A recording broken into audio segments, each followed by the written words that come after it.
Bună, fetelor! Bună seara! Eu sunt Andreea Coscai, sunt fondatoarea și președinta Her Time România și sunt foarte entuziasmată să dăm drumul la a treia ediție de Her Webinars împreună. Înainte ca Dechi, moderatoarea acestui webinar, să facă introducerile și să vă spună mai mult despre subiectul din această seară, vreau să vă povestesc eu puțin despre Her Time, de ce a început și ce am făcut de la începutul platformei. Eu am început Her Time anul trecut, în primăvară, din dorința de a crea un spațiu pentru tinerele din România, de a comunica, de a împărtăși pasiuni, de diferite oportunități, resurse. Și am făcut lucrul acesta pentru că am văzut o lipsă a reprezentării femeilor în diferite domenii și poziții înalte. Și atunci, ce moment mai bun când să începi să realizezi lucrurile astea și să le combați oarecum, decât între 14 și 24 de ani, atunci când ne descoperim pasiunile, începem să lucrăm pentru ele și să cunoaștem alte persoane. Și atunci spațiul ăsta a fost creat tocmai pentru asta și de anul trecut am făcut împreună diferite evenimente, de la Her Webinars, la care sunteți prezente acum, a treia ediție, până la competiția Her Business, cu premii în bani și mentori, femei de afaceri consacrate, Her Story, în care am oferit o șansă fetelor pasionate de scris din comunitatea noastră să-și împărtășească talentul cu noi, și multe alte evenimente, colaborări cu asociații, ce urmează mult mai multe și în continuare. Deci eu vă mulțumesc foarte mult că sunteți aici alături de noi. Sunt tare entuziasmată că putem să ne vedem și față în față, relativ, să zicem, pentru că natura proiectului acesta este online. Deci momentele acestea sunt foarte speciale. Sper că o să vă bucurați de săptămâna asta, tot ce echipa Her Time a reușit să aducă la realitate. Pentru asta îi mulțumesc foarte mult echipei. Mulțumesc și invitațiilor pentru că au acceptat invitația noastră de a fi alături de noi și de a împărtăși diferite cunoștințe și sfaturi și, în ultimul rând, vă mulțumesc vouă pentru că sunteți aici și pentru că formați comunitatea Her Time. Da, deci distracție plăcută, ca să zic așa, săptămâna asta și acum îi dau microfonul lui Dechi. Vă zic și eu bună tuturor și bine ați venit! Vă mulțumim mult pentru participare și sunt tare bucuroasă că vă aflați toate aici alături de noi. Numele meu este Dechi, fac parte din echipa Her Time din octombrie 2020, atât în echipa de content cât și în echipa de blog. Sunt foarte entuziasmată și eu să anunț că ne aflăm la cea de-a treia ediție Her Webinars și mă bucur enorm să văd numărul mare de participante la acest webinar și faptul că vă putem oferi cât mai multe oportunități și discuții interesante pentru a putea dezvolta și evolua împreună cu noi. Deși probabil știți deja, dar pe scurt, Her Time este o comunitate safe pentru tinere, pentru a se sprijini reciproc, a împărtăși resurse și oportunități pe diferite domenii și de a forma conexiuni valoroase de lungă durată și de asemenea este și prima platformă de leadership și networking pentru femei din România. Dacă vă sună bine și nu ați făcut-o încă, vă invităm să vă alăturați comunității de peste 1800 de membri, atât pe Insta cât și pe grupul de Facebook. Și de asemenea puteți să ne susțineți printr-o donație lunară pe Patreon. Suntem 40 de ambasadoare care ne dorim să vă oferim cât mai multe oportunități, campanii informaționale, articole captivante și putem să facem asta doar cu ajutorul vostru. Astăzi vom vorbi despre, cum spune și titlul webinarului, carieră versus stres, cum găsim balanța. Și vom adresa subiecte precum managementul stresului, gestionarea carierei cu sănătatea mentală, depășirea obstacolelor, sindromul Superwoman, perfecționismul, burnout-ul, stima de sine și multe altele. Ultimul an și jumătate a adus stres și nesiguranță în viața tuturor, așadar acest webinar vă va învăța să vă gestionați stresul când vine vorba de școală, de facultate sau de locul de muncă și vrem să vă demonstrăm că vă puteți îndeplini visurile și puteți trece peste orice obstacol. Sper să fie o discuție cât mai plăcută, confortabilă și productivă pentru toate. De asemenea, țin să specific că sesiunea va fi înregistrată și ulterior postată pe canalul de YouTube. Dacă nu sunteți confortabile cu acest lucru, puteți să vă țineți camerele închise. Oricum, focusul va fi pe invitata noastră, dar vă încurajez să le țineți deschise ca să fie o discuție cât mai interactivă. Dacă aveți orice fel de întrebare, lăsați în chat sau puteți să le păstrați pentru sfârșit, când vom avea timp rezervat pentru un Q&A. Mulțumim, Mădălina, tare mult că ești alături de noi. Sunt foarte nerăbdătoare să aflu tot ce ne-ai pregătit pentru astăzi. Pentru cel dintre voi care nu o cunoașteți, Mădălina Sava este psihoterapeut, cercetător și fondator la Asociației Choice. Este de asemenea membru delegat din partea Asociației Psihologilor din România în Consiliul Economic și Social. Interesele sale de cercetare visează interacțiunea dintre psihologie și tehnologie. Astfel, de 7 ani derulează proiecte de cercetare și consultanță în design comportamental și comportamentul consumatorului. Împreună cu echipa Choice, Mădălina facilitează accesul publicului larg la informații validate științific și servicii bazate pe dovezi din domeniul psihologiei, prin articole, ateliere, conferințe și campanii de conștientizare. Mădălina, știu că ai multe de împărtășit cu noi și nu vreau să-ți răpesc mai mult din timp, așa că mulțumim din nou că ești alături de noi și îți dau cuvântul. Mulțumesc tare mult pentru prezentarea frumoasă și pentru invitație. M-am bucurat din prima că pot fi alături de voi și vreau să vă felicit și eu pe această cale pentru această inițiativă care este necesară și sper să pot contribui și eu și împreună să construim și să întărim această comunitate frumoasă pe care ați început să o creați. Bun. Păi, să începem. Să-mi spuneți voi, în momentul în care putem să dăm share screen la prezentare, se vede? Oare? Imediat ar trebui să meargă. Ok.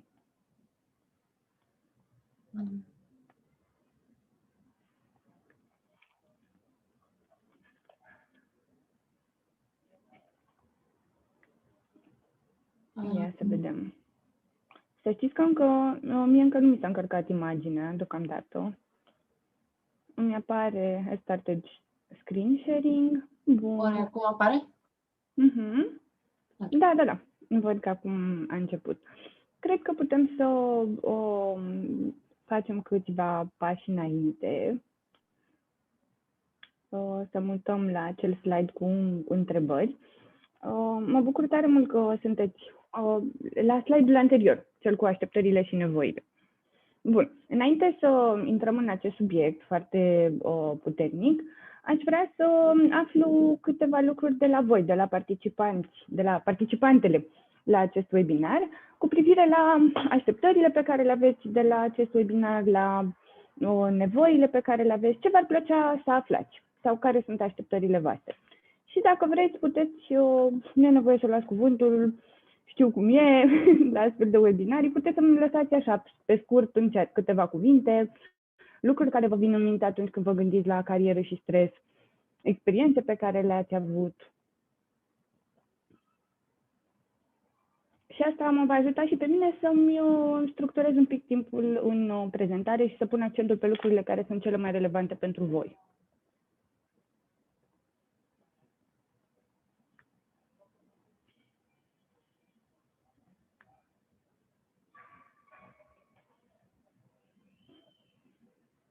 Ok. Cum să găsim succesul și să avem grijă de bunăstarea noastră în același timp? O întrebare foarte bună, da. Ok. Cum găsim acest echilibru? Alte întrebări. Gânduri, niște nevoi pe care le aveți legate de asta în ultimul timp, poate niște observații pe care le-ați făcut uitându-vă în jur sau uitându-vă chiar la propria persoană. Puteți să vă și deschideți microfonul și să spuneți direct dacă vă e mai ok așa. Cum să ne gestionăm corect timpul? Ok. Cum putem scăpa de presiunea pe care o punem și noi, dar și cei din jur, poate uneori, în legătură cu alegerea carierei? Cum ne gestionăm cariera astfel încât stresul să nu ne acapareze total viața? Întrebare foarte bună. Ok. Cum lucrăm mai mult să avem un work-life balance? Eu, în general, am tendința să mă implic exagerat de mult și când nu o fac, mă simt puțin vinovată, deși știu că n-ar trebui. Ok. Mulțumesc tare mult pentru toate aceste întrebări. Cum să prioritizăm sarcinile și când să spunem nu când este prea mult? Ok. Bun. Păi, cred că putem începe atunci prezentarea. Mi-am făcut o idee cu privire la nevoile voastre acum. Când devine stresul un factor benefic în carieră? Bun, și asta e o întrebare bună. Nevoia de a supraviețui. Cum îți dai seama care e normalitatea? Când ești obișnuit să lucrezi mereu în stres? Cred că multe dintre noi putem să rezonăm cu asta. Nevoia de a supraviețui și a fi independent financiar, prin joburi care nu ne satisfac, dar ne aduc un venit. Valioasă nevoia de satisfacție profesională, da. Sunt toate niște teme extrem de pertinente și cred că putem începe această prezentare. Să știți că modul în care am construit-o eu este acela în care vom vorbi inițial despre stres și despre faptul că stresul este ceva real, nu este ceva ce plutește în aer, este ceva real cu implicații biologice și fiziologice foarte puternice. Apropo de întrebările pe care le aveați mai devreme, cumva, până când, dacă nu ajungem să spunem noi nu, va spune corpul nostru pentru noi. Asta este ce se va întâmpla, din păcate. Și cred că putem merge la primul slide. Haideți să vedem împreună, putem merge mai departe, cum funcționează stresul. Nu vă speriați, o să intrăm în câteva detalii legate de biologie și de medicină, dar am considerat că sunt relevante, tocmai pentru a putea înțelege mai bine ce este cu acest fenomen, în ce feluri ne afectează și de ce avem nevoie să îl reducem. Cum funcționează stresul? Funcționează în felul următor. Avem în viața noastră stresori. Vedeți că este primul item din această schemă. Un stresor poate fi absolut orice, de la gălăgia pe care o auzim dacă stăm cu geamul deschis pe o stradă aglomerată, la un șef care ne bate la cap, la presiuni care vin din partea părinților, la presiuni care vin din partea noastră. Acest stresor este captat de receptorii noștri și ajunge în creierul nostru, în hipotalamus. Hipotalamusul este o secțiune a creierului care e ca un control de comandă și preia semnalele de peste tot, apoi le trimite unde este nevoie. Hipotalamusul trimite un semnal către glanda pituitară, glanda pituitară trimite niște hormoni către glandele adrenale, sunt niște glande suprarenale, se găsesc deasupra rinichilor, care produc cortizol. Da? Deci aceste glande adrenale, probabil că ați mai auzit de cortizol. Cortizolul se mai numește și hormonul stresului. Și ce face cortizolul? Crește nivelul de energie disponibil. De aceea aveați o întrebare mai devreme cu privire la un nivel optim de stres. Pe termen scurt, cortizolul este util pentru că ne crește nivelul de energie disponibil prin mobilizarea glucozei, a acizilor grași din stomac și cortizolul fluctuează oricum pe parcursul unei zile. De obicei avem un nivel mai crescut de cortizol dimineața și se diminuează odată ce se face seară și de asta putem să adormim de cele mai multe ori seara. Pentru momentele de criză, pentru momentele în care avem nevoie să terminăm o lucrare de licență, avem un deadline care ne așteaptă. Avem nevoie de această mobilizare a organismului pentru a putea face față evenimentelor stresoare. Ce mai face cortizolul este că mobilizează sistemul imunitar, din nou util în momente de criză, dar dacă această activare este cronică, pot apărea probleme de comunicare între sistemul imunitar și axa HPA, nu mai citim tot numele de sus, vine de la hipotalamo-pituitaro-adrenală, cele trei organe care sunt implicate în activarea răspunsului de stres. Și dacă există o problemă de comunicare între această axă și sistemul imunitar, în timp acest lucru poate conduce la diabet, obezitate, depresie și alte tulburări imunitare. Ce trebuie să reținem de aici? Stresul în sine nu este neapărat ceva rău, dacă este pe termen scurt. Este un răspuns adaptativ de obicei al organismului și aș vrea să continui această prezentare dintr-o logică evoluționistă. Corpurile noastre sunt la fel de sute de mii de ani. Corpurile noastre sunt adaptate pentru niște medii de niște societăți de vânători-culegători. Încă mai există niște triburi de vânători-culegători și atunci în aceste medii trebuia să fim foarte vigilenți. Ați văzut, răspunsurile de stres sunt foarte bruște, astfel încât dacă vine un prădător peste noi, să putem să ne apărăm repede. Dacă vine cineva din tribul dușman, din nou, să ne mobilizăm, să ne apărăm. Acest răspuns al stresului nu este altceva decât această stare de fight or flight. Ori mobilizează organismul să mă pregătesc să lupt cu inamicul, ori să fug, în cazul în care vine ceva mai mare peste mine și mă mănânc. Bun, putem să mergem la slide-ul următor. Acum, ce face stresul cu sistemul nervos autonom? Din nou, nu vă speriați de această schemă, o să încerc să o explic cât mai clar posibil. Dacă apar întrebări pe parcurs, puteți să mi le adresați, nu este absolut nicio problemă. Din nou, sistemul nervos autonom, putem să dăm înapoi un pic, așa, bun. Are un rol direct în răspunsul fizic la stresori. Avem un sistem nervos simpatic, este drăguță și denumirea, și un sistem nervos parasimpatic. Ce se întâmplă?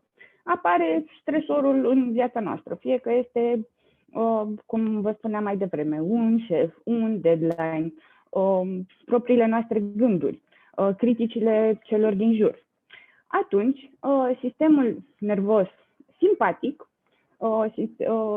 sistemul nervos autonom simpatic, îl vedeți aici după prima săgetică, trimite un semnal către aceleași glande adrenale care eliberează cortizol și adrenalină, se mai numește și epinefrină. Ce vă povesteam și mai devreme, intrăm în această stare de fight or flight, care presupune faptul că ne bate inima mai repede, începem să respirăm accelerat, ni se dilată vasele de sânge din brațe și din picioare, se schimbă procesul digestiv, crește nivelul absorbției de glucoză și așa mai departe. Practic, tot corpul nostru se pregătește pentru luptă. Să spunem că am acționat, ne-am mobilizat suficient încât să răspundem la acel mail, să terminăm acel proiect, să avem acea discuție sau acel conflict. Că de multe ori toate aceste lucruri se activează în momentul în care suntem puși în niște situații unde ne simțim sub presiune. Să spunem că a dispărut stresorul în urma acțiunii noastre. Ce se întâmplă cu organismul nostru este că revine la starea de homeostază. Homeostază e un termen foarte fancy pentru starea de echilibru. Organismul nostru intern are această stare de echilibru către care tindem să ajungem din nou. Cum ajunge el, organismul nostru, la homeostază după acest boost de adrenalină și de cortizol? Păi îl ajută sistemul nostru autonom parasimpatic, care este implicat în acest proces și care are efectul opus. Deci dacă ar fi să reținem ceva de aici, avem sistemul nervos simpatic, care este implicat în activarea biologică și în activarea fiziologică prin stimularea glandelor adrenale care liberează mai departe cortizol și adrenalină, și avem sistemul nervos parasimpatic, care are efectul opus, efectul de calmare al organismului. El apare, de exemplu, atunci când ținem în brațe pe cineva drag.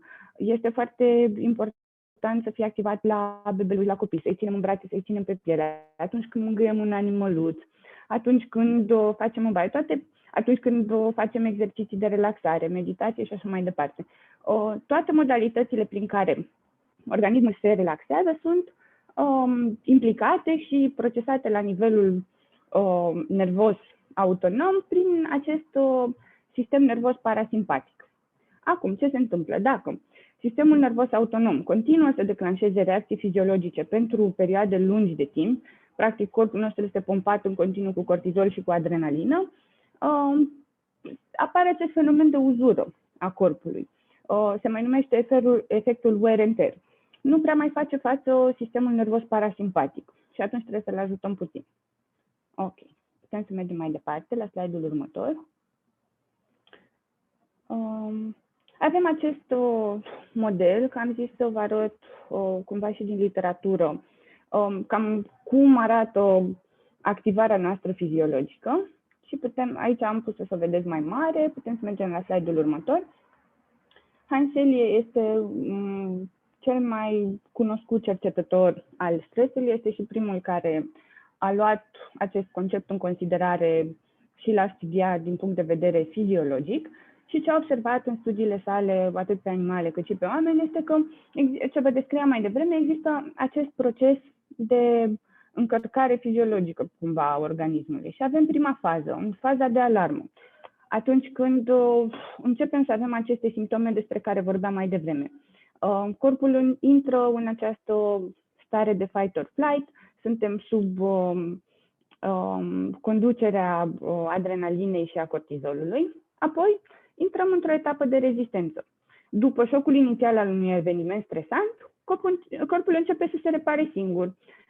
Așa cum avem niveluri mai scăzute de cortizol dimineața și până seara corpul începe să elibereze din ce în ce mai puțin cortizol, așa se întâmplă și după un eveniment stresant.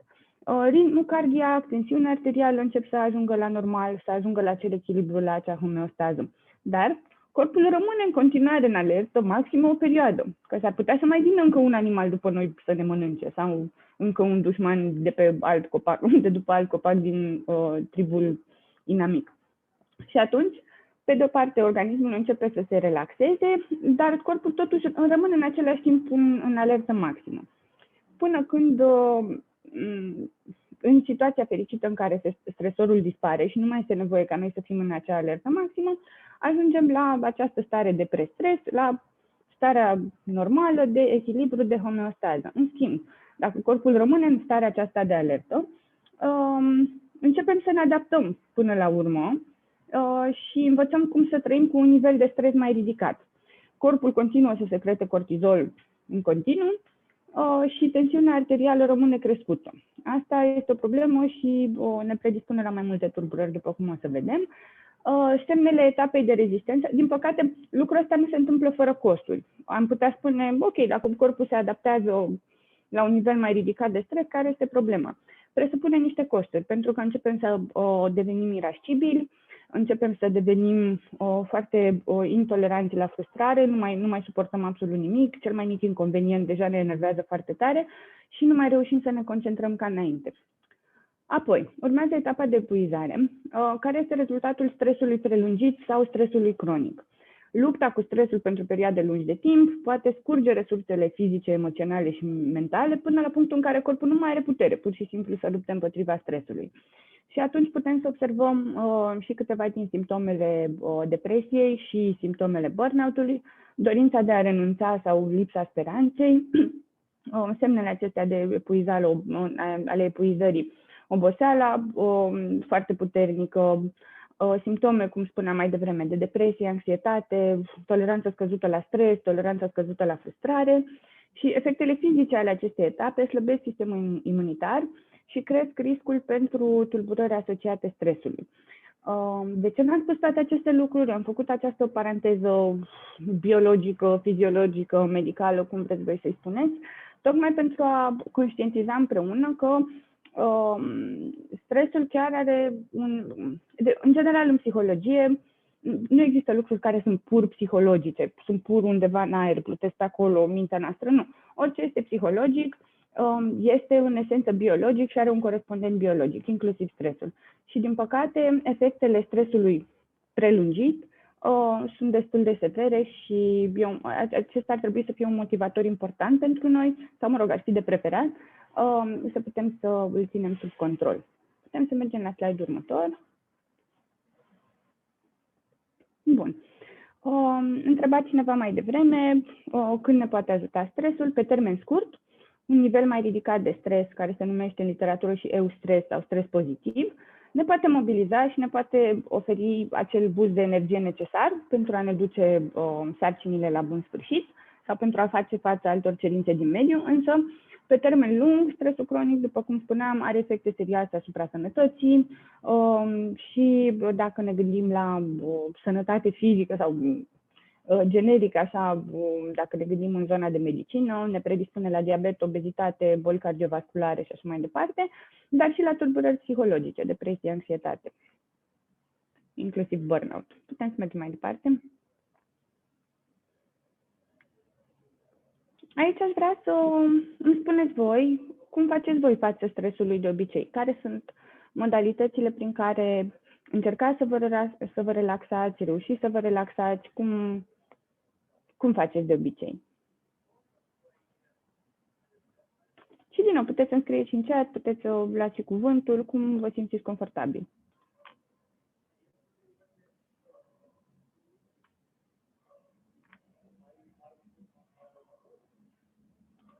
Chiar nu există răspunsuri corecte sau greșite. Ok, yoga, meditații, sport, filme, plimbare în aer liber, yoga, jurnal, meditație, bun.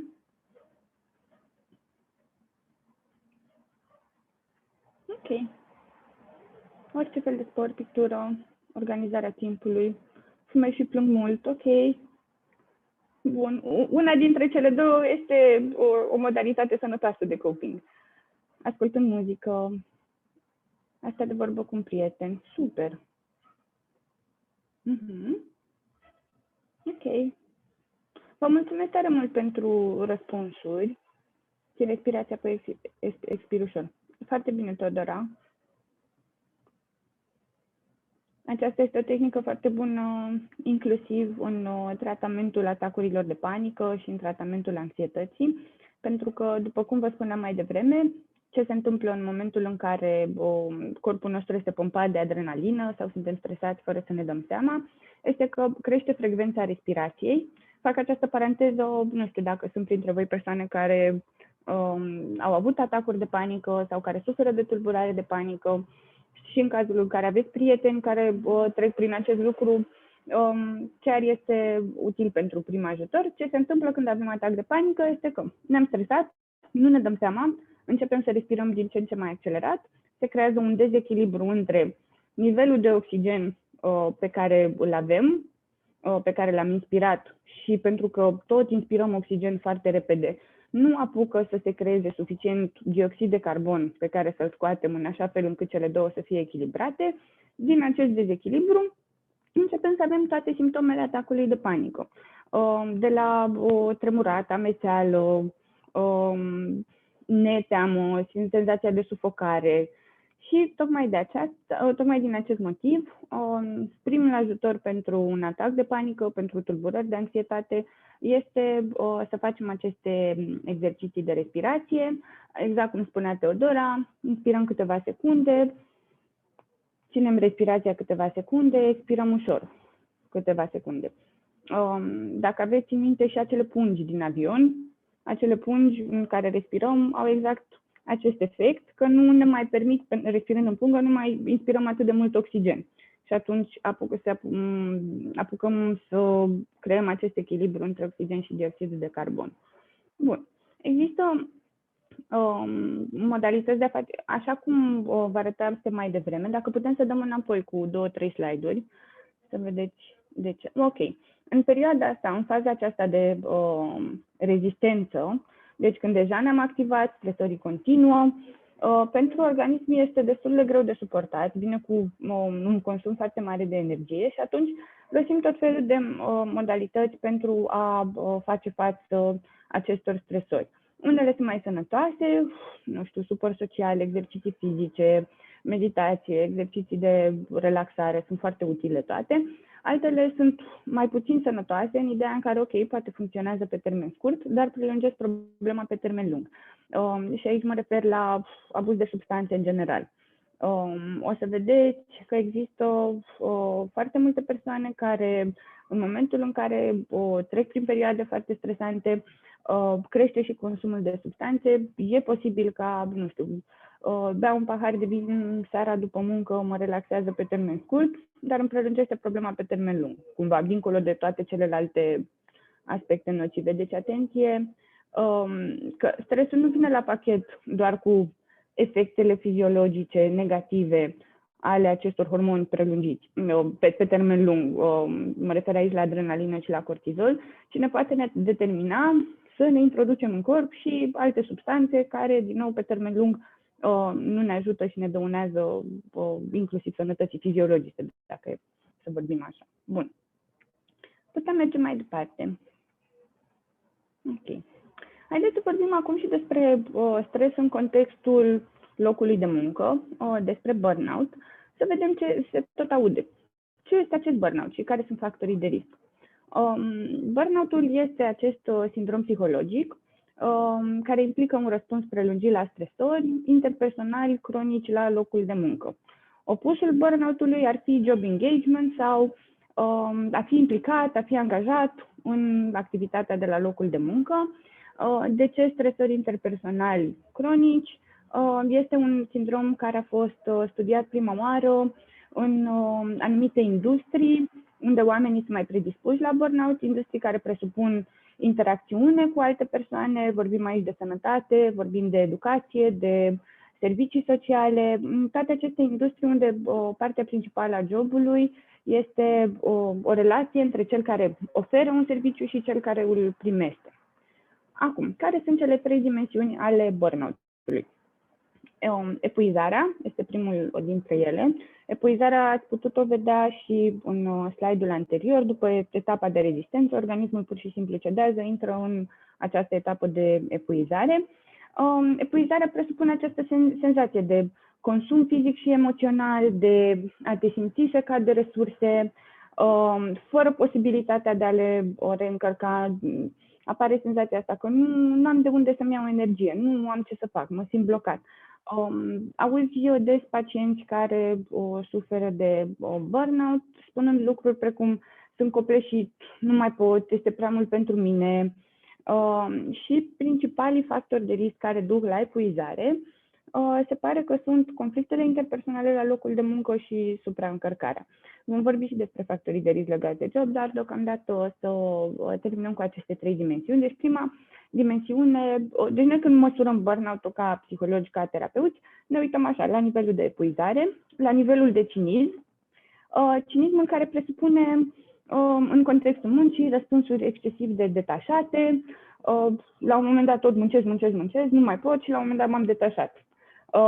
Remarci sarcastice pot apărea, o formă de sictir față de job sau față de colegi, față de tot mediul profesional. Putem ajunge la dezumanizarea celorlalți. Avem reacții emoționale negative în general la orice ține de job. Și este această atitudine în care pur și simplu fac minimul necesar ca să îmi iau salariul, nu mai știu cum să fac ca să scap mai repede. Performanța încă există, performanța este scăzută și în această dimensiune, însă cumva pare că suntem pe linia de plutire. Facem minimul necesar ca să ne menținem jobul, dar cu un efort foarte mare. Încă am performanță, dar performanța e scăzută. Și în ultima dimensiune a burnout-ului este această parte de detașare și de lipsa eficienței.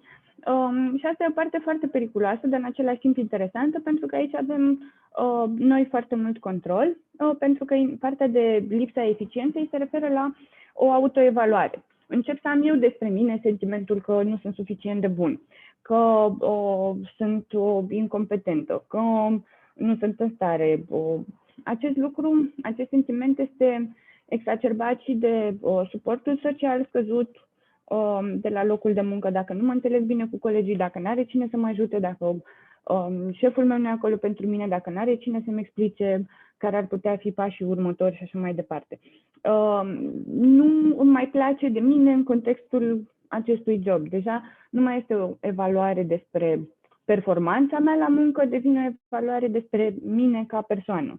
Și atunci persoanele care scorează înalt pe această dimensiune a lipsei eficienței au astfel de gânduri. Cine am devenit, nu-mi place cine sunt acum, ce caut aici, ăsta nu e locul potrivit pentru mine. Deja cam în zona asta, plus detașare, pentru că asta mă face să simt și foarte multă vinovăție și rușine, nici nu-mi vine să vorbesc cu colegii despre asta și atunci tendința mea este să mă izolez.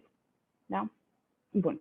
Acum, care sunt factorii de risc legați de job care duc la burnout? Burnout-ul, după cum vă spuneam, este acest proces al erodării psihice care este tot timpul, sau cel puțin la început, a fost studiat în context interpersonal, pentru că s-a observat mai ales în acele industrii care presupun contact interuman. Și atunci nu există că fac burnout pentru că sunt eu un om slab, ci există faptul că, sigur, ca orice om e posibil să am niște vulnerabilități, dar burnout-ul apare la interacțiunea între vulnerabilitățile personale și caracteristicile jobului unde îmi desfășor activitatea. Și atunci, factorii de risc legați de job sunt următorii.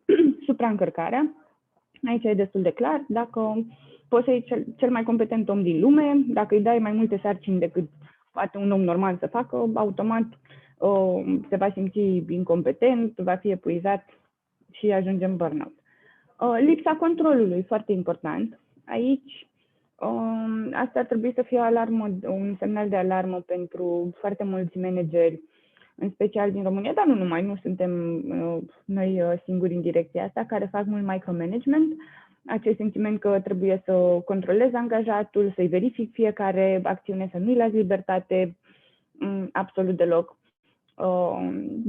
Sentimentul ăsta că nu am control și că este cineva pe capul meu tot timpul, micromanaging și îmi verifică fiecare acțiune, este foarte dăunător. Recompense insuficiente. Dacă eu tot muncesc și n-am nicio mărire de salariu, oamenii din jur nu mă simt apreciat, nu mi-apreciază munca nici colegii, nici șeful, nici clienții. Sau în aceste meserii, de exemplu, unde nu există o recompensă și recompensa este că evit să se întâmple ceva rău. Pentru medici, spunea Cristina Maslach, care a făcut foarte multe studii pe burnout, spunea pentru medici, nu există o recompensă, există faptul că nu s-a întâmplat ceva rău cu pacientul. Dar nu există recompense exclusiv pozitive. Este evitarea unei pedepse, cumva. Recompensa este faptul că nu se întâmplă ceva rău. Și atunci astea sunt meserii care predispun foarte mult la burnout. Relațiile toxice cu colegii, lipsa de suport și de susținere, după cum vă spuneam, sunt implicate și în epuizare, și în cinism, și în detașarea și lipsa eficienței. Lipsa corectitudinii percepute, cred că este destul de clar, poate fiecare dintre noi am fost puși cel puțin o dată de-a lungul vieții, ori la școală, ori la job, ori în alte contexte, în situația în care muncim și nu suntem recompensați suficient sau aplicăm la un job și ia jobul respectiv altcineva care este mai puțin pregătit decât noi, dar a intrat pe pile sau nu știu. În momentul în care recompensele se dau aleatoriu și nu sunt legate de performanță, percepția asta că lipsește corectitudinea din nou predispune la burnout. Apoi, zona de conflicte de valori. Dacă jobul meu mă obligă să fac lucruri cu care eu nu sunt de acord din punct de vedere etic, din punct de vedere moral, dacă simt, nu știu, lucrez în spital și sunt nevoit să lucrez cu niște materiale care sunt foarte proaste pentru că alte materiale nu oferă spitalul, ajung în acest conflict. Ok, eu știu că nu e best practice, dar asta aici am la dispoziție. Sau, nu știu, ajung într-o situație în care șeful meu îmi cere să fac ceva ce contravine principiilor mele. Să insist mai mult cu o vânzare, deși știu că persoana care încerc să îi vând nu e în cea mai bună situație financiară. Habar n-am. Sunt tot felul de exemple acolo. Deci acestea sunt cele 3 dimensiuni. Ăștia sunt cei 6 factori de risc care sunt legați de job. Și ce e important de menționat aici este faptul că sindromul burnout nu este un diagnostic clinic. Cu alte cuvinte, nu vă puteți lua concediu pentru burnout.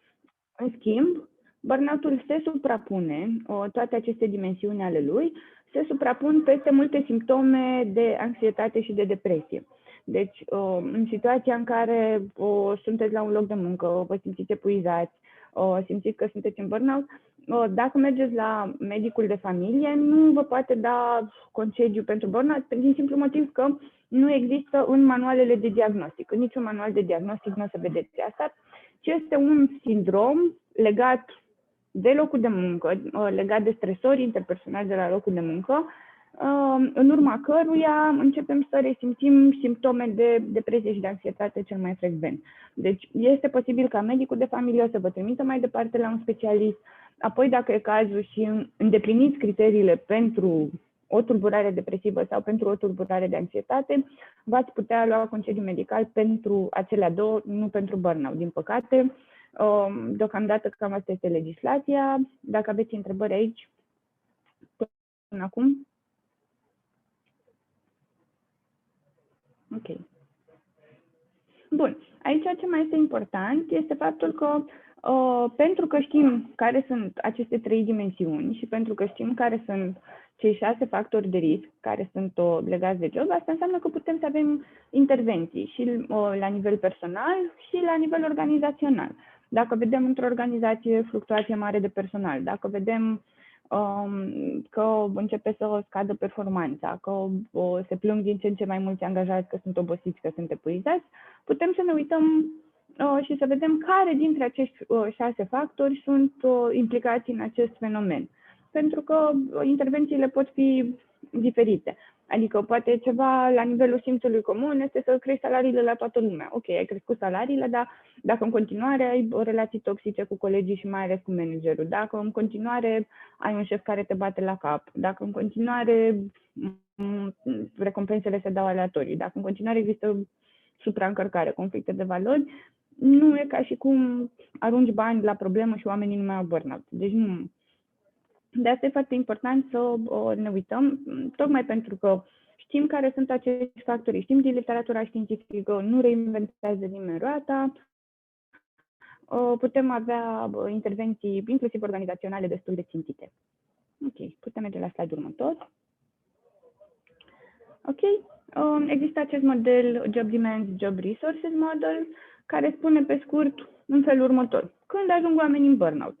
Avem cererile de la locul de muncă și resursele pe care le avem la dispoziție.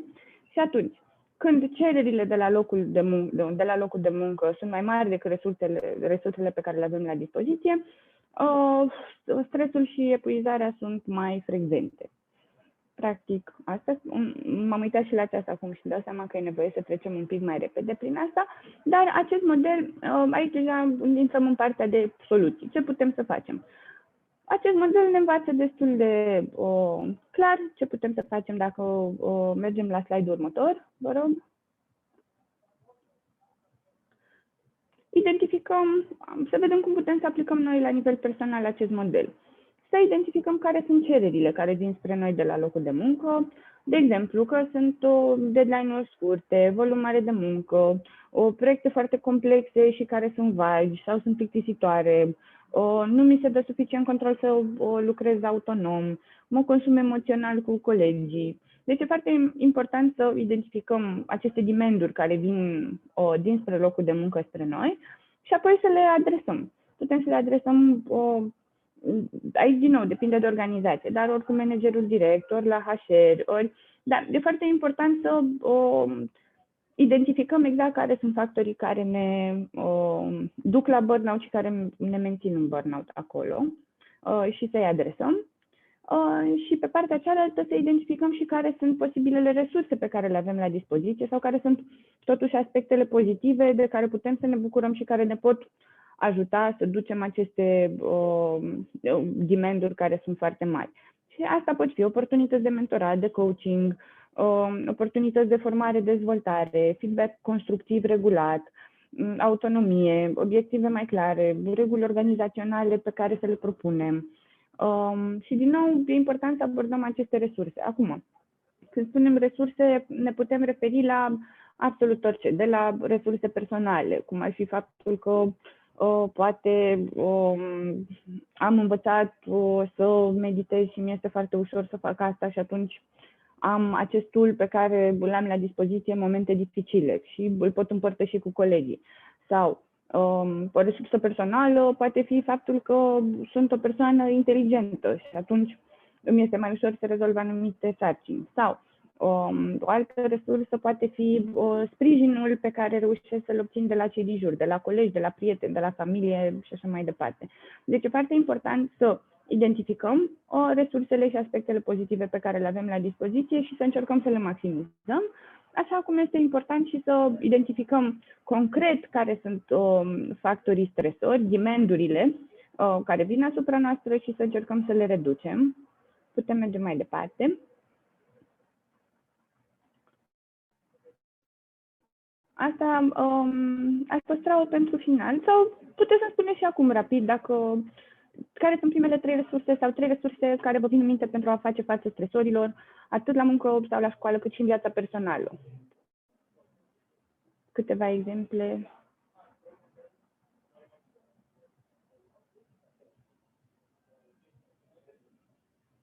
Dacă nu, putem să revenim pe tema asta la final, pentru că mai sunt multe alte lucruri pe care putem să le facem. Bun. Asta e un aspect foarte important, partea asta evoluționistă, și de asta am notat aici back to the basics. Noi suntem rezultatul adaptării. Corpul nostru este construit în așa fel încât să se adapteze la acest mediu ancestral. în aceste triburi de vânători-culegători. Pentru asta este construit corpul nostru. Bineînțeles că e o discrepanță foarte mare între mediul pentru care corpul nostru a fost creat și a evoluat, la care s-a adaptat, versus cam orice zi la birou. Și cumva acest citat cred că are toate sfaturile necesare care să aibă grijă măcar de partea asta fiziologică și să fim conștienți de ce anume poate face corpul nostru și pentru ce fel de mediu a fost adaptat. Și anume, spunea Hidaka, un cercetător într-un studiu, că oamenii au trăit un corp cu o lungă istorie ominidă într-un mediu supraalimentat, dar subnutrit, că mâncăm foarte mult, dar nu cu nutrienții necesari, sedentar, lipsit de lumină solară, lipsit de somn, competitiv, inechitabil și izolant social și bineînțeles că asta are consecințe grave. Că luăm acest corp, a fost creat pentru un mediu, îl ducem într-un alt mediu care nu are absolut nicio legătură sau foarte puțină legătură cu mediile în care ne-am dezvoltat și e normal să existe niște consecințe. Și putem să mergem mai departe, la slide-ul următor. De exemplu, puteți să-l căutați și voi tribul Hadza din Tanzania. Este foarte valoros pentru că e unul din puținele societăți de vânători-culegători care încă mai există și se fac foarte multe studii pe ei. Din păcate sau din fericire, mă rog, cât mai puțin intruziv. Și ce se vede în aceste societăți este că este o coeziune socială mult mai puternică, timpul petrecut singur este aproape inexistent. Și atunci puteți merge la slide-ul următor, back to the basics, care sunt niște lucruri pe care putem să le facem. Acestea sunt niște asocieri pe care le-am găsit cu depresia și sunt niște aspecte care diferă la noi versus modul în care lucrurile se întâmplă într-un fel mai adaptat pentru corpul nostru. Și anume, la nivelul activității fizice, în medie, cel puțin în societatea nord-americană, oamenii au 150 de minute de activitate fizică moderată viguroasă pe săptămână, în timp ce tribul Hadza, pe care l-ați văzut mai devreme, au 134, mă rog, aproape la fel de mult, dar ei au pe zi activitate fizică moderat viguroasă, practic de 14 ori mai mult decât participanții din studiile epidemiologice din Statele Unite. Și mai mult decât atât, nivelurile lor de activitate se mențin constante de-a lungul vieții și atunci au aproape 0 factori de risc pentru tulburări cardiovasculare. Nimeni nu prea moare de inimă acolo.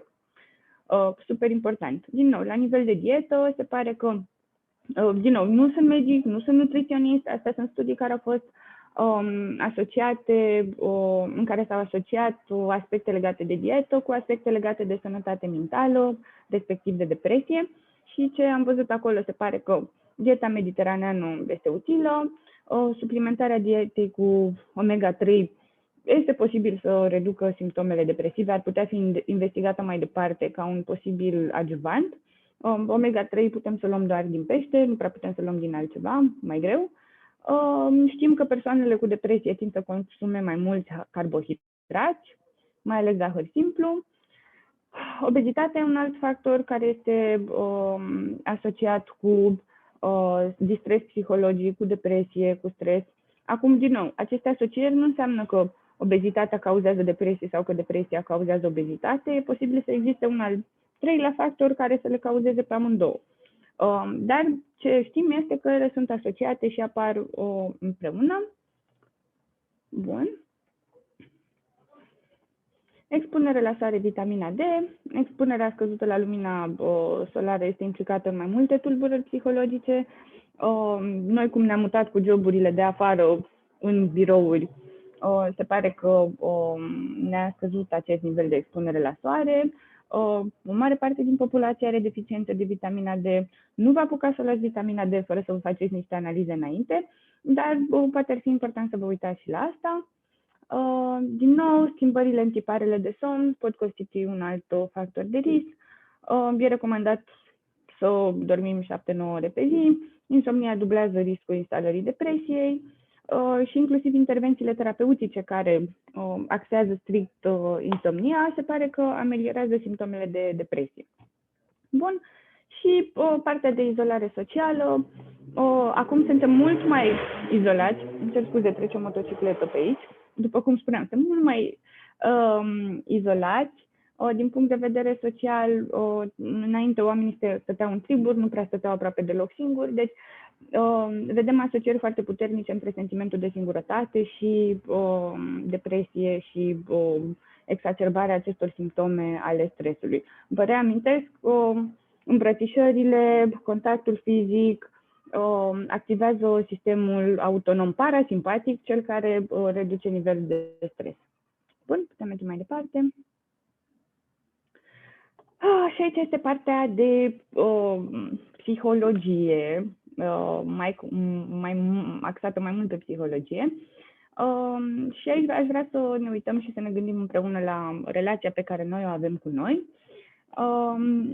Poate părea, mai ales după ce am văzut acele slide-uri cu efectele puternice ale stresului asupra organismului nostru, că suntem lipsiți de apărare și că nu avem ce să facem, însă nu este așa. Nu exclusiv ce se întâmplă ne afectează cum ne simțim, ci mai ales modul în care interpretăm ce ni se întâmplă. Deci noi avem un control foarte mare inclusiv asupra nivelului de stres pe care îl resimțim în organism, prin modul în care percepem acești stresori și răspunsurile la ei. Aici e foarte important dialogul intern. Cum vorbim noi cu noi și cum vorbim noi despre noi. V-aș propune să faceți acest exercițiu la un moment dat în care anunțați un prieten înainte și vorbiți cu acest prieten în timp de 5 minute, exact așa cum vorbiți voi cu voi atunci când faceți o greșeală. Și sunt curioasă ce observați, ce reușiți să-i transmiteți acestui prieten, cum îl faceți să se simtă în momentul în care vorbiți așa cu el, ajută acest tip de dialog intern și așa mai departe. Deci e foarte important pentru igiena noastră psihologică, pe scurt, să fim drăguți cu noi. Care sunt factorii de risc? Factorii de risc sunt gândul că trebuie, că ceva trebuie neapărat. Ceva, dacă nu fac lucrul ăla, este sfârșitul lumii. Nu. Varianta funcțională de la acest trebuie ar fi această gândire flexibilă, exprimarea dorințelor mai degrabă în termen de preferințe decât de acest trebuie absolutist. Din nou, alți factori de risc, perfecționism, etichetare. Etichetarea este atunci când eu mă definesc pe mine ca îmi pun o etichetă, sunt proastă, sunt inutilă, nu sunt în stare și așa mai departe, ori pe mine, ori pe ceilalți. Asta este foarte damaging, de asta am pus acolo cu semnul de exclamării, că eu nu sunt egală cu performanța mea. În terapia cognitiv-comportamentală se vorbește despre self-esteem, da, stima de sine, ca fiind cea mai mare boală a secolului 21, pentru că este condițională, spune Albert Ellis, pentru că depinde de performanța mea. Mă simt bine dacă am performanță, dacă nu am performanță, sunt ultima distrusă. Fals. Noi ce începem să învățăm pacienții este această zonă și clienții este această zonă de acceptare de sine necondiționată. Adică, eu nu sunt egală cu performanța mea, eu nu sunt egală cu comportamentele mele, eu nu sunt egală cu toate gândurile, eu sunt mai mult decât toate aceste lucruri la un loc.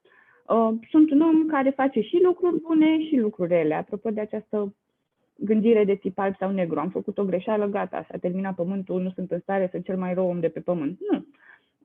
Și atunci, practic, în relația cu noi înșine, în dialogul intern pe care îl avem, este foarte important să vorbim cu noi cu noi, exact așa cum am vorbit cu un prieten la care ținem foarte mult atunci când îi este greu. Într-un mod echilibrat, rațional, relaxat, flexibil, exprimăm preferințe în loc de cerințe din astea absolutiste. Vreau să, distrug acest mit că dacă eu vorbesc frumos cu mine sau dacă eu nu mă cert, atunci automat o să devin lene și nu mai fac nimic. Not true, dimpotrivă. Dacă avem ceva de făcut, ne e greu să facem și ne mai și certăm pe deasupra, asta nu face altceva decât să ne crească nivelul de stres, să ne crească nivelul de anxietate și să ne crească nivelul de evitare. Anxietatea se măsoară de multe ori în numărul de lucruri pe care le evităm. Da? Deci nu prea există zona asta de lene, dacă mă întrebați pe mine, ci mai degrabă anxietate și dificultate de a aborda sarcina respectivă. Deci Nu există că dacă vorbesc mai mult cu mine o să fiu mai productiv. De cele mai multe ori s-ar putea să mă facă acest lucru să procrastinez și mai mult. Bun? Haideți să mergem mai departe, suntem pe final. Aici v-am lăsat și câteva resurse și lecturi suplimentare, lucruri pe care le puteți accesa, cred că sunt destul de utile. Și am mai pus la final și un slide cu ce puteți face în zona asta de consiliere vocațională. Avem acest model Holland al intereselor vocaționale, sunt niște teste, aveți în slide-ul de deasupra o link către ele. Dar cred că putem să trecem acum la secțiunea de Q&A. Veți avea acces la aceste resurse ulterior. Știu că a fost destul de rapidă prezentarea, am trecut destul de rapid prin tot. Să-mi spuneți voi ce întrebări aveți, cu ce pot să vă susțin mai departe.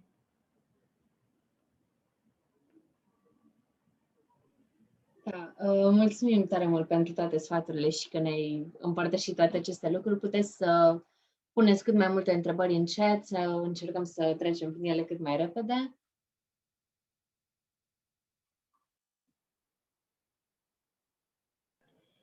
În chat sau direct, da.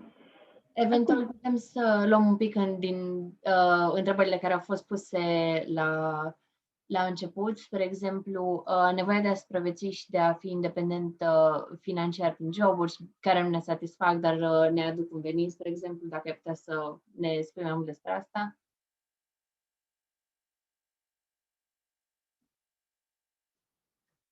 Ai microfonul închis.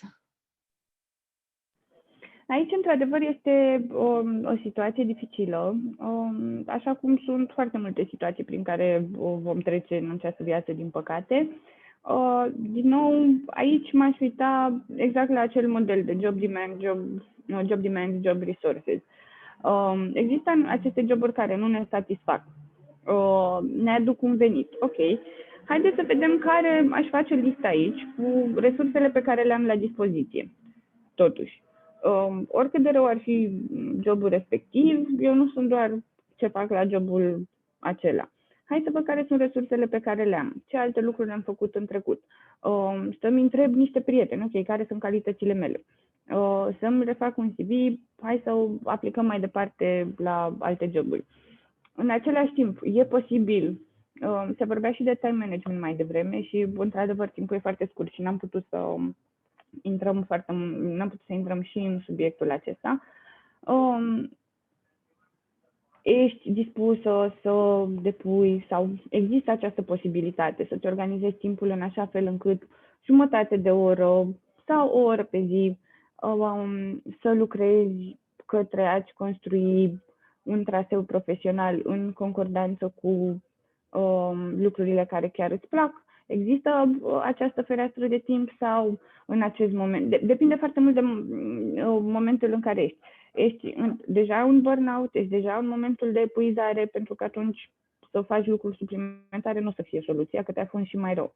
Dacă ești deja în burnout, atunci soluția în primul rând este să reducem activarea fiziologică cât de mult se poate, reducem demand-urile din mediu cât de mult se poate, până ajungem într-un moment în care poți să ajungi la acel echilibru și să fii un pic stabil, apoi putem să investim un pic din timp către construirea, un pic poate însemna și 10 minute în fiecare zi și 15 minute, dar să fie făcut în fiecare zi în direcția unui parcurs profesional care ar fi mai satisfăcător. Aici m-ar ajuta să știu mai multe detalii un pic, ca să vedem care ar putea fi. Într-adevăr, e o situație dificilă, foarte multe persoane sunt în situația asta, este foarte greu să mergi zi de zi la muncă în condițiile în care jobul respectiv nu ți aduce nicio satisfacție. Din nou, poate ar merge acest model job demand, job resources și la jobul respectiv. Să mă uit, ok, și la acest job pe care nu îl suport, nu îmi place ce fac acolo, mă chinui să ajung la el în fiecare zi, nu simt că e ce trebuie pentru mine. Care sunt totuși niște aspecte care sunt ok acolo? Hai să încerc să le identific și să încerc să maximizez și în cadrul unui job care nu-mi place, să încerc să modific parametrii pe care pot să-i modific astfel încât să maximizez aceste resurse pe care le am acolo și sau să limitezi impactul acestor cerințe sau acestor factori neplăcuți. Are sens? Da, are. Am și eu o întrebare pentru tine. Spre exemplu, când ai un atac de panică la școală sau, nu știu, într-o ședință la job sau ceva de genul ăsta, cum te descurci în momentul respectiv? Pentru că te blochezi, în esență, cu lucrurile pe care trebuie să le faci. Cum poți să te descurci în situații de genul? Într-adevăr, este unul dintre cele mai scary lucruri prin care poți să treci, pentru că de obicei atunci când avem acest atac de panică, avem senzația de sufocare și avem tot felul de gânduri în minte. Că dacă este în public în timpul unei prezentări, ok, că ceilalți vor râde de mine, își bat joc de mine, nu sunt în stare, nu sunt capabilă.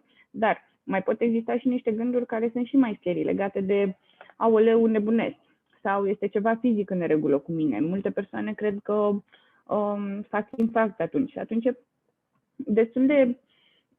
destul de greu să negociem mental, noi cu noi, în aceste momente. Când mintea ta e foarte speriată, nu prea există loc de lucruri de negociat acolo, dacă are sens, verbal, cel puțin. Și atunci, ce putem să facem este ce spuneam mai devreme. Dacă suntem într-un context social, să cerem permisiunea să ne retragem timp de...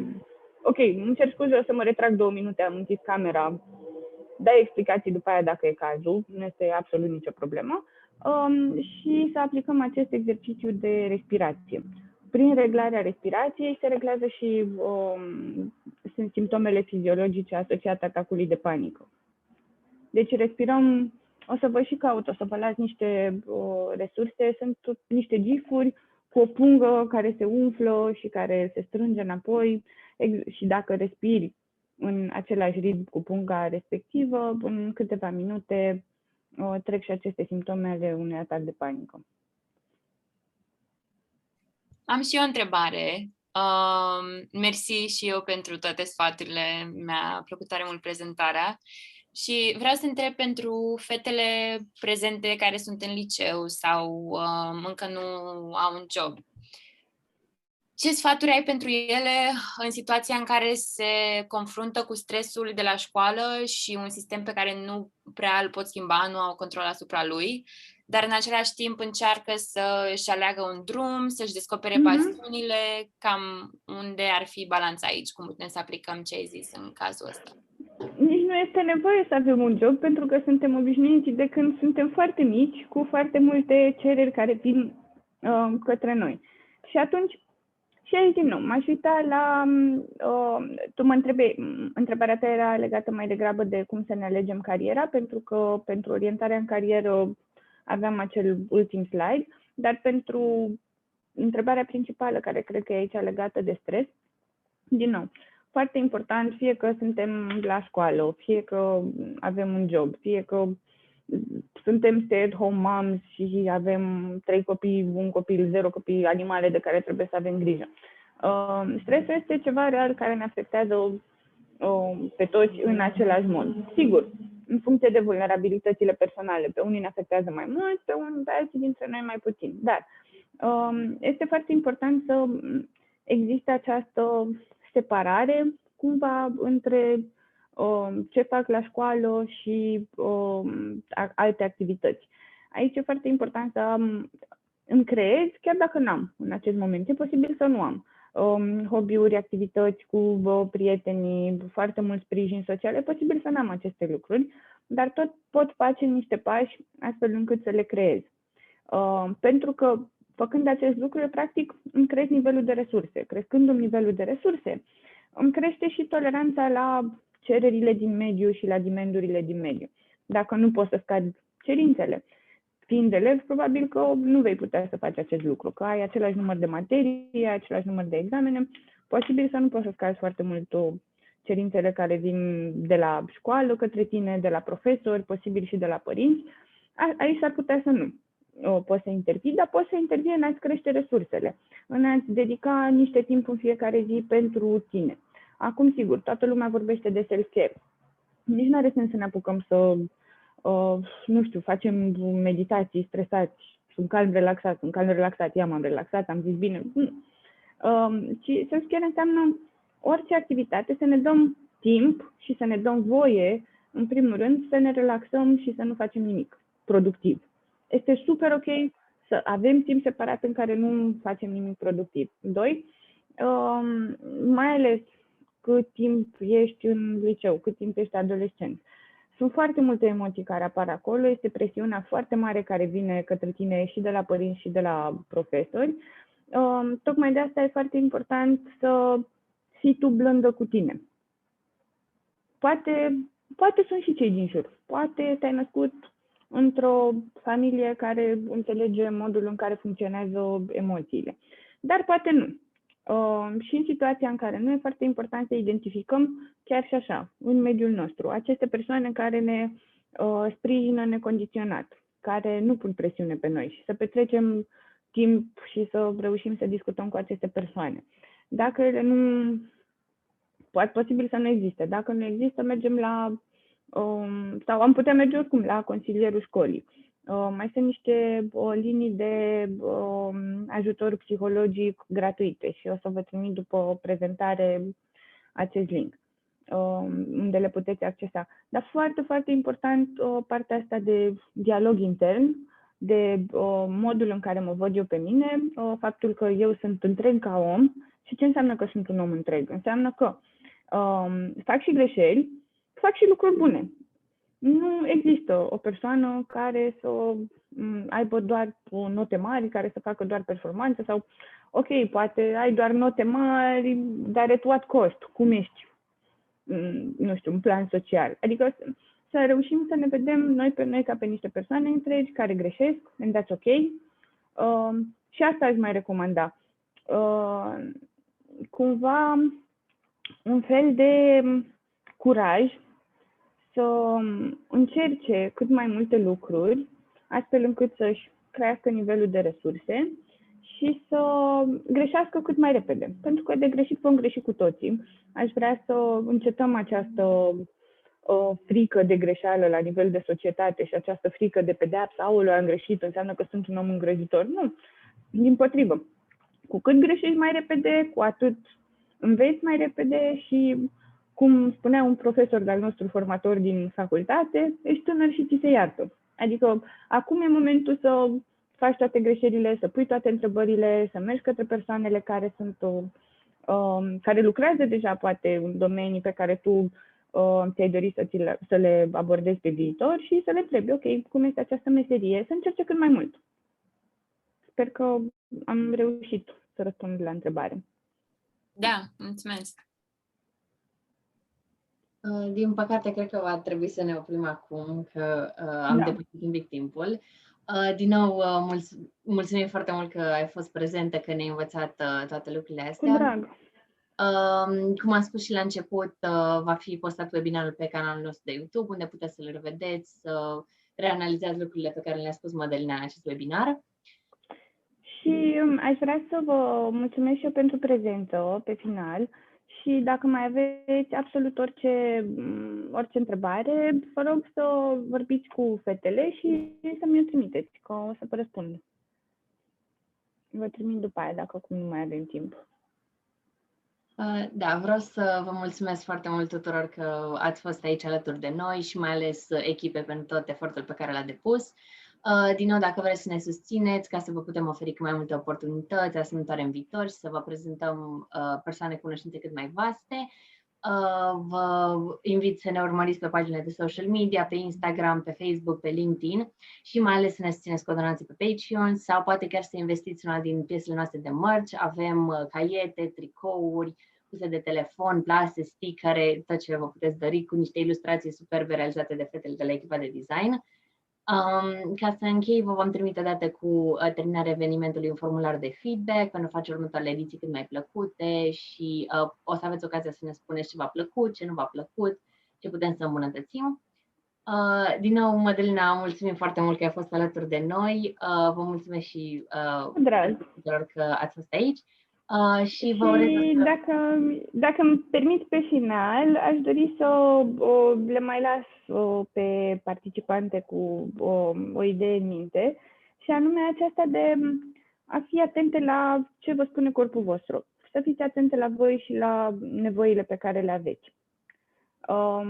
Asta apropo și de tot ce am discutat în această prezentare. Când lucrurile devin dificile, ne întoarcem la lucrurile de bază. Ne întoarcem la somn, la dietă, la o mâncare sănătoasă, la oameni apropiați care să vină să ne țină în brațe. Back to the basics. Și atenție la propriile nevoi, care sunt valide, indiferent de ce ni se spune din jur în unele momente. Mulțumim mult și o seară plăcută tuturor și vă așteptăm și la următoarele webinarii din această săptămână. Mulțumim!